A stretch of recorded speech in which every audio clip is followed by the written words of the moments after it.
Hi everyone, what's up? Today is an in-depth guide in how to make coffee using the Bellman CX25P espresso and steamer. This is a portable coffee brewer capable of making espresso strength coffee and steaming cafe quality milk within the same unit. And it's that combination of capabilities that make it super unique in its design. However, that particular convenience aspect also brings with it a meticulous amount of operation when it comes to actually brewing on the Bellman. And this might actually put people off to begin with. However, I do believe with perseverance and practice, if you're more about drinking good coffee and want to enjoy that anywhere, then the Bellman is certainly a unit you'll want to have with you. Now, we get asked a lot of questions regularly about brewing with the Bellman. So throughout this video, I'm going to attempt to answer all of those questions, but also give you some tools to use in order to brew the coffee that you prefer. Because we all know coffee is a very personal experience. And there is also a video review up of the Bellman where I go through the parts, basic procedures, and some milk steaming. So do check that video out as well if you haven't already, as it will be a good way to speed things up in this video, as I won't be going over the Bellman so much like a review, but getting straight into the nitty-gritty of a Q&A. So there is also timestamps below in the description if you want to jump to a certain point in the video that will help you out. Let's jump straight into some of those questions now though. First up, is it necessary and do you have to use paper filters when brewing on the Bellman? No, you don't have to be using paper filters when you brew on the Bellman, and you do get 20 paper filters that come in the box when you initially buy the Bellman, and once you run out, you can get more from this link up above, or you can completely continue on using the Bellman without paper filters. But in using them, I have found personally it helps increase the smoothness and the cleanliness of the coffee's flavor and extraction, and it does actively help filter out grinds from getting stuck in this brew tap over the time, so there are benefits to using paper filters. Next question. Does the Bellman Tamp help in any way when brewing with the Bellman? Yes, it does. It helps compress the coffee inside the filter basket and allows for a slower and more even brew. I would say you need to tamp when using the Bellman, but you can also just use the spacer part that comes along with it. This does an alright job to compress the grounds, however, it can also make a little bit more of a mess than the Tamp does. So it does an alright job, but the Tamp does a better job, and you can find the Bellman Tamp from this link up above. Next question. Can you use the Bellman on all stovetops as well as placing it on the fire? Yes and no. See, the Bellman will work just perfectly on gas, ceramic, and electrical stovetops, as well as many induction stovetops, due to it being made from 304 grade stainless steel, including this induction stovetop, which is portable, I use here. But we have discovered there are some stovetops out there where their induction heating system doesn't pick up on the base of the Bellman because the Bellman's magnetic resistance is a little too weak for the stovetop systems. And it would be at this point that I would recommend getting something like an induction plate.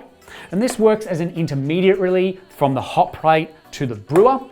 It does slow things down a little bit, but at least then you can use the Bellman. As for placing the Bellman directly on the coals of a fire, I would recommend against this altogether, as the handle would be in direct contact with flames and this would quite possibly melt it.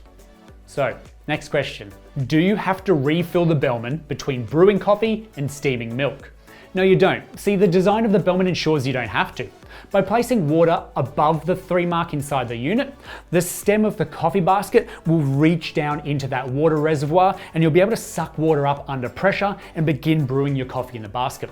If and when the water falls below the stem of that brew basket, then it's going to be very difficult for water to leap up in the stem unless you're brewing at higher pressures. So what you end up with is around 10 ounces of water that can't get up into the brew basket. And for what it's worth, 10 ounces of water is more than enough water under pressure to be steaming constantly for at least 10 minutes. All right, one final question before we move on. Is it normal to have brewed coffee in the bottom of the Bellman after I've opened it up to clean it? Yes, it's perfectly normal, and perhaps you might even find a small amount of grounds in the bottom of the Bellman as well. See, the Bellman forces water up into that brew basket where the ground coffee is under pressure, and ground coffee will soak up almost 2 times its own weight in water. Now, all of that is kept up there during brewing and under pressure.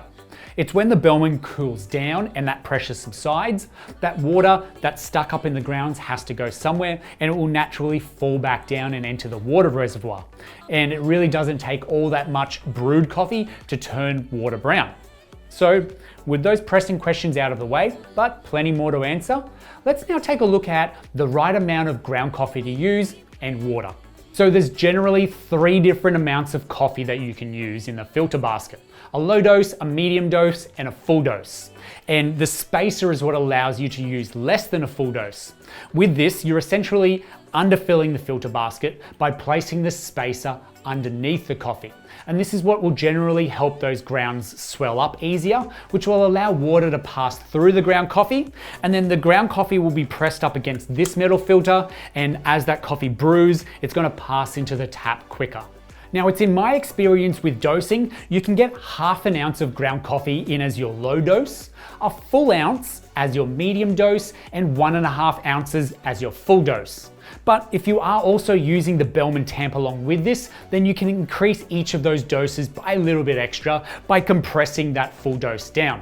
Just make sure you do leave some room at the top of the basket for those grounds to swell. In adding water, always add at least up to the 3 mark, which is around 5 ounces of brewed coffee. And as mentioned earlier, this is important to allow the stem of the brew basket to reach down into the water reservoir.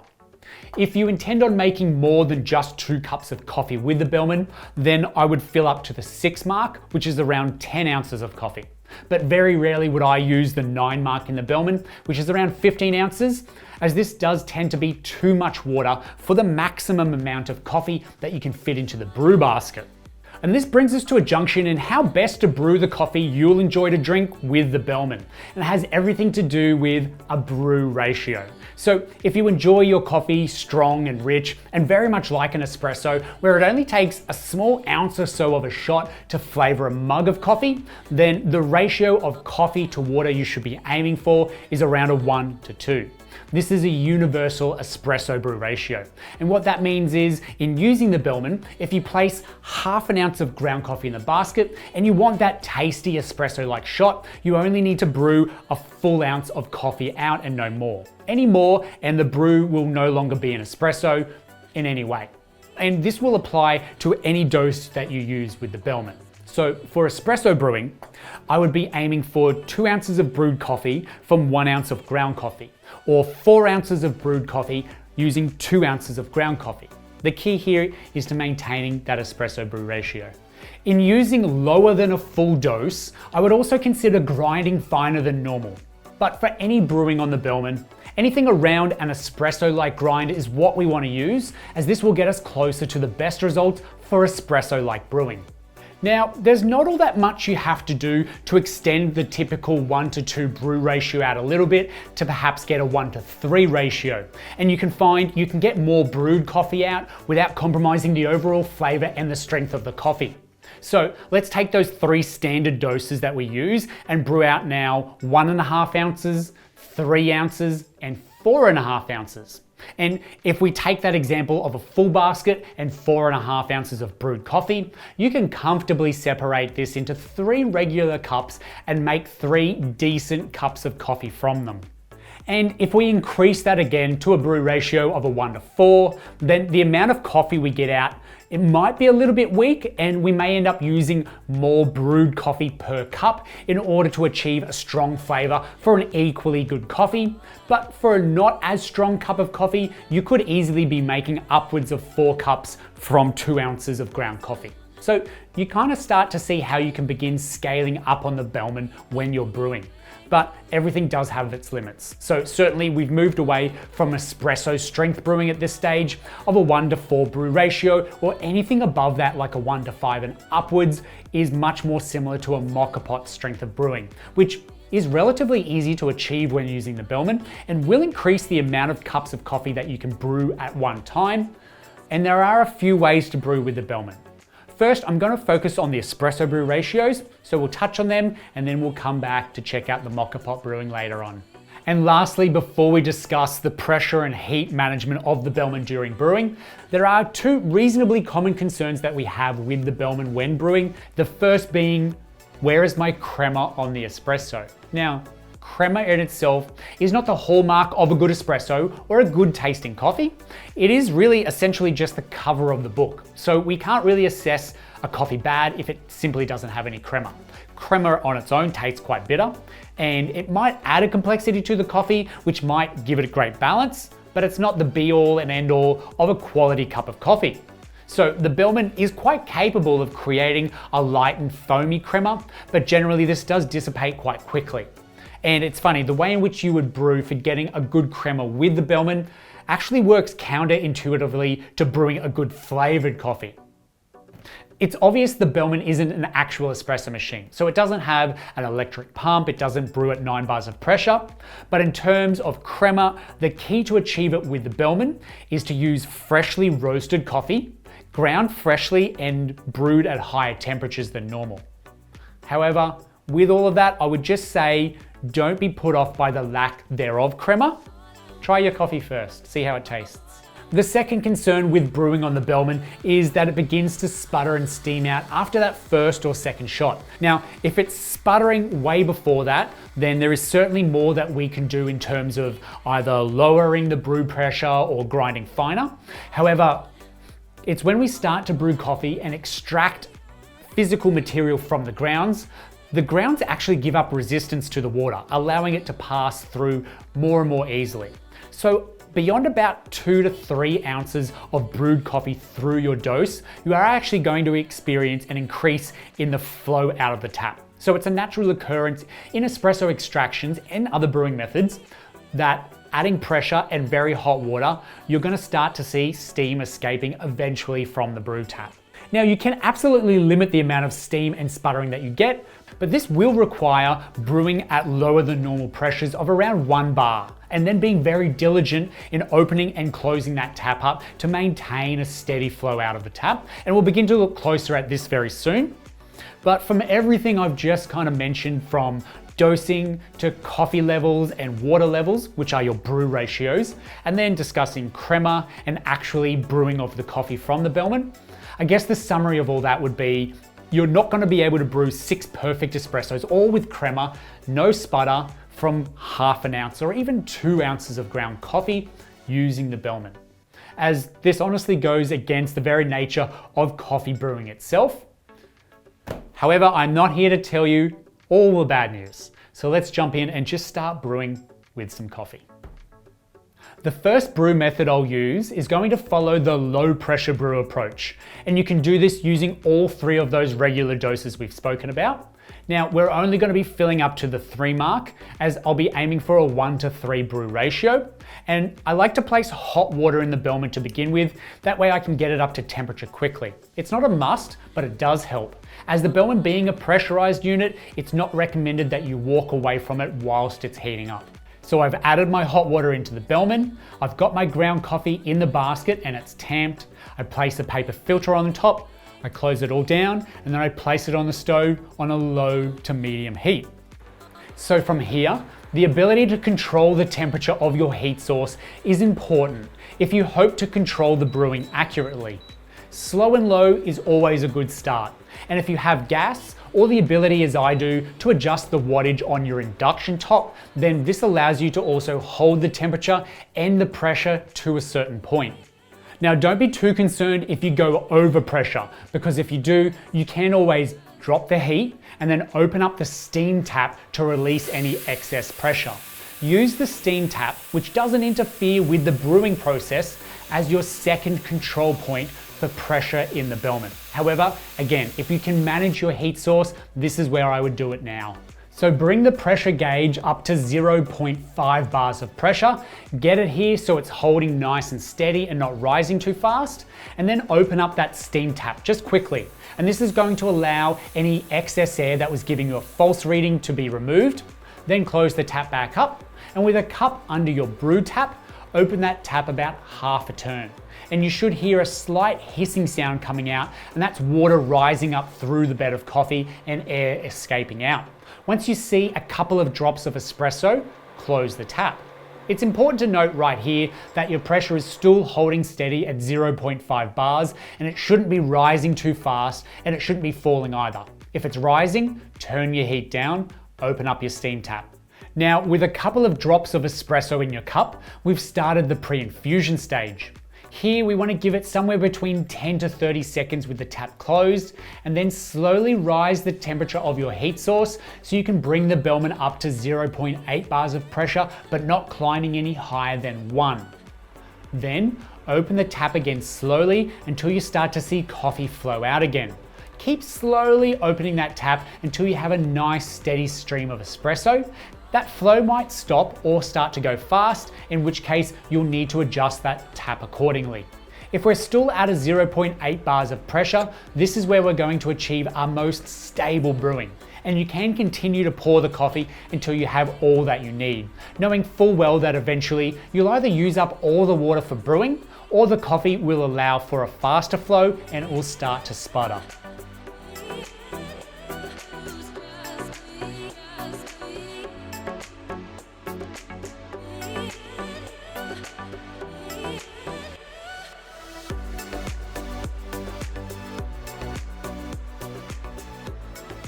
Now from here, I've placed all the coffee into one container, and then that way we can separate it out evenly into each cup, as opposed to if I just brewed straight into each cup individually from the Bellman, because doing it that way would mean that I have a coffee of less and less strength in each cup as you go. So we want to avoid that.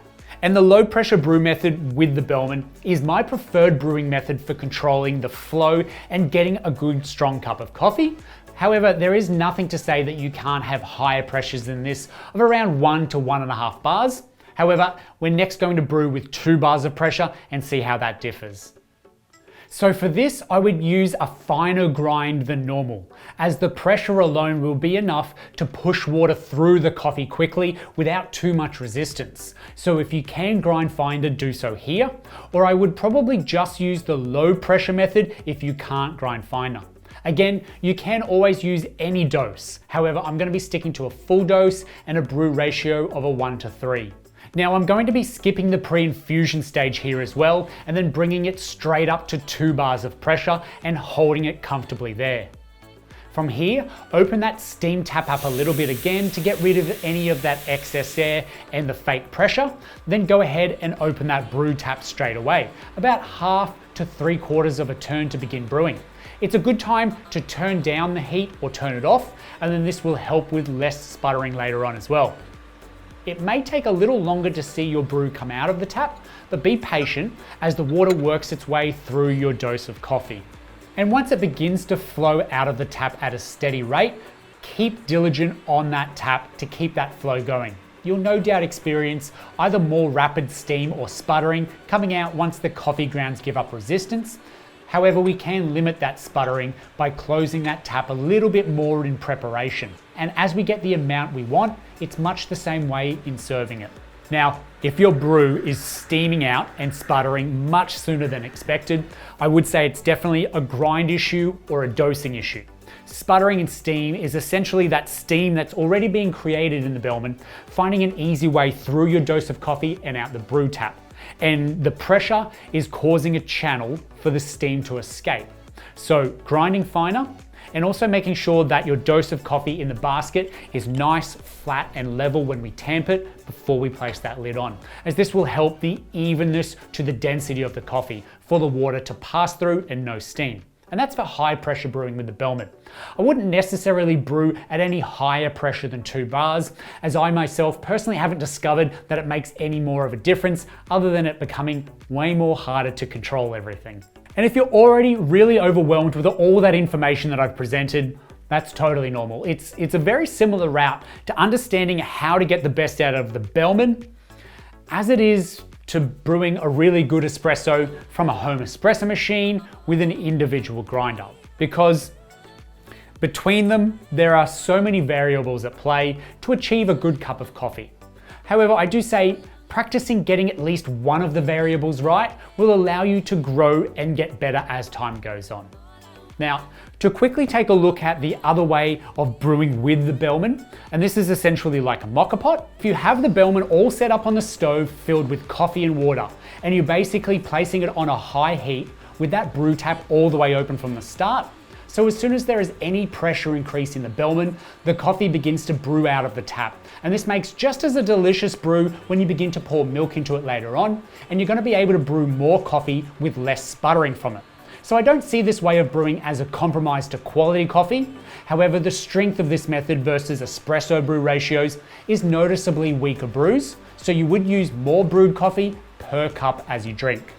Now, when it comes to steaming your milk, I would steam the milk at around 2 bars of consistent pressure for the best results. Here, keeping the Bellman on the stove on a constant heat is going to steam the milk the best, and you could bring it up to 3.5 bars of pressure and then take the Bellman off the stove. But for a jug bigger than a regular 12-ounce jug, you're going to notice a decline in that pressure over the time, and you won't end up with a good result. So keeping the Bellman on the stove whilst steaming is always the best way to go. And once you've finished up brewing and steaming with the Bellman, the best way to decommission it is place it somewhere safe out of the way where you can just open up that steam tap and let all the pressure inside be removed through that steam tap. Then let it cool down before opening it up slowly and removing the coffee grounds and the rest of the water in the bottom. Give it all a good rinse and a dry out before placing it back together for storage. And if there are any blockages in the steam or the brew tap, you can also occasionally just run hot water brews, so no coffee in the Bellman, but just hot water. And this is going to help with any blockages that might build up over time in either the steam tap or the steam wand. And that's the in-depth guide into brewing on the Bellman Espresso and Steamer. And to purchase your own Bellman Espresso maker, head over to bellmanespresso.com. And if there's any further questions, add them in the comment section down below. I'll be more than happy to get back to you. Thanks for watching, and we'll see you next time.